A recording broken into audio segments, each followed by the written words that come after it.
Hi, I'm Greg Campbell with Fortus Pilates. Today I'm going to show you how to adjust the carriage rails on one of our aluminum studio reformers. So typically there's potentially two reasons why you might have to do this. The first reason is if you find that the carriage glide is a little bit rough.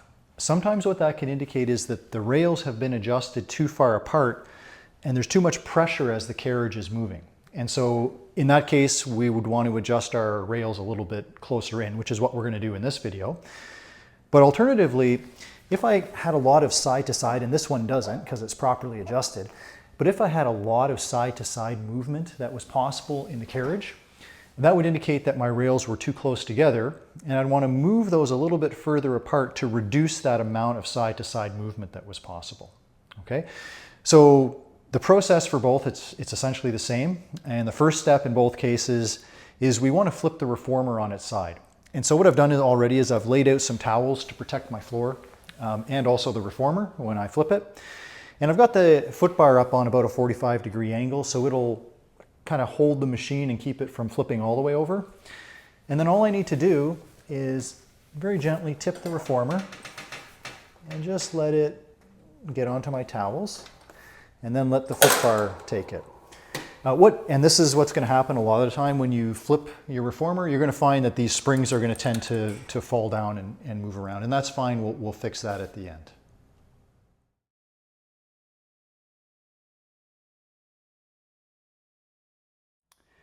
So the first step, once I have that reformer flipped, is you'll see there's a little plastic clip here that is braced up against the carriage, and there's actually two usually. There's one on this side, and if I go over to the other side, I can see that there's one there as well. In this particular case, the adjustment I want to make on my carriage rail is to actually move it in the down direction, right? And so this plastic clip is going to prevent that. We just use that during manufacturing to help position the rails. It makes it a little bit easier for us to assemble. It's absolutely not needed, and so for this adjustment, what we're actually going to do is remove that plastic clip and discard it. It isn't needed. It's not something you need to leave on the machine. So to remove it, you can see it's just a simple screw. I just have to take my screwdriver and just unscrew that, and that clip will come right off. Okay, so there we go. So I've got that clip out of the way. I'll do the same thing on the other side. I'll go and remove that clip, and then what we'll do is we'll move on to actually loosening these bolts that are up here. These are the bolts that will actually allow us to move this carriage rail up and down. There's three spots we're going to loosen. There's one there, there's one in the middle we can see there, and then there's one at the other end. So now it's time to take the Allen key that came in our toolkit, and we're going to use it to loosen each of the three bolts that are holding on this rail. And once we've loosened those bolts, we'll be able to just slide this rail up and down and adjust it to the proper width that we're looking for. So it's a pretty simple process. Like I say, I just take my Allen key, and I'm not looking to remove these bolts. I'm just looking to loosen them so that they're kind of just a little bit loose, and that'll let me move the rail. So I've got that one loosened up. I'll loosen up this one over here. These can be a little bit stiff sometimes, but they'll come loose. Okay, that one's nice and loose. And I'll go do the one on the other side. Okay. There it is. There it is, other way.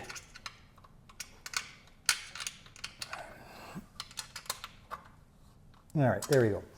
So I've loosened all those. Now what you'll be able to see is I can actually move this rail, right? It can slide up and down on this side, and it's a little bit stiffer on this side. There we go.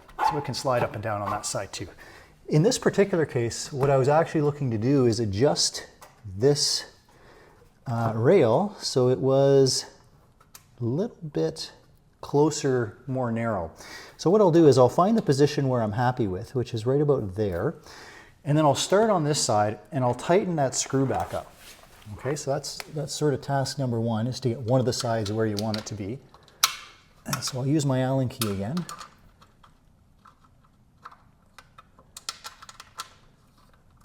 All right. And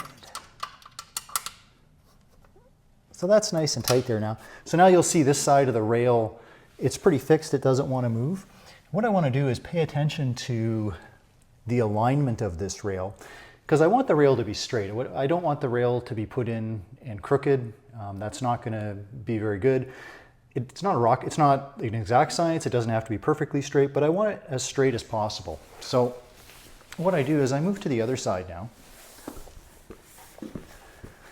And I'm going to move this rail up a bit. And just looking down the frame here, I can gauge where it's in the right spot. So right about there is where I want to tighten this side up. Okay, so I'll go ahead and do that.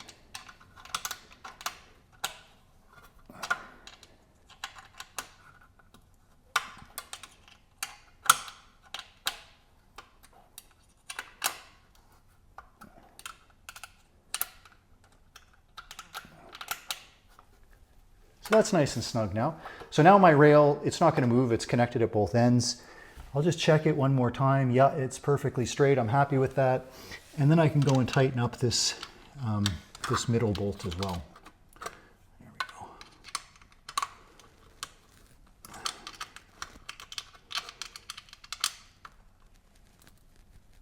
There we go. Okay, so that's it. I've got my rail now. I've just adjusted this side of the rail to be about 1/4 of an inch more narrow. So these rails are now a little bit closer together. That was my goal of this operation. If I wanted to, I could flip the reformer on the other side, just repeat this process that we just did, and I could adjust the bottom rail as well to sort of get it exactly where I wanted it.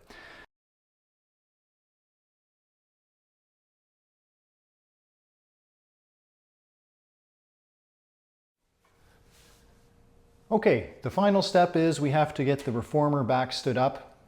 That's just the reverse of what we did at the beginning. So I'll just come over and I'll kind of brace it and very gently tip it and let it come down. And then the only thing that I want to do, most of the time when you flip the reformer on its side, the springs are going to move around a little bit. So I just want to make sure that all those springs are back in the right spot. So I just kind of look under the carriage here and I move those around.